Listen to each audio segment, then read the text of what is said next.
નાની દેશી ઘટના કહું, તમને મજા આવશે. ઘણા વર્ષો પહેલા અમે આ જુનાગઢ પાસે ગીરમાં ગયેલા. ત્યાં રાત્રે લગભગ 12 વાગે એક ભરવાડના નેસડામાં ગયેલા, નેસ કહેવાય. પછી મેં એમને કહ્યું કે તમે કોઈ ઘટના સિંહની જોઈ હોય, સાંભળી હોય એવી નહીં, જોઈ હોય એવી 1-2 ઘટના કહો. કારણ કે જંગલમાં તમે રાત્રે 12 વાગે તો પછી કે સિંહની જ વાત કરવાની હોય, ક્રિકેટની થોડી કરવાની હોય. એટલે એમણે મને વાત કરી કે હું એક દિવસ ઢોર ચરાવતો હતો અને સિંહને સિંહણ નજીક આવ્યા એટલે એની આંખો પરથી અમને ખબર પડી જાય કે અત્યારે ભૂખ્યા છે અને શિકાર કરશે. એટલે મેં મારા ઢોરને તો નેસની અંદર મૂકી દીધા.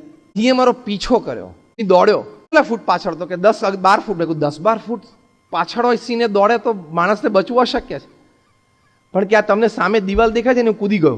What are you talking? 10 થી 11 ફૂટની દિવાલ કૂદી ગયા તમે? તો કે અડ્યા વગર કૂદી ગયો.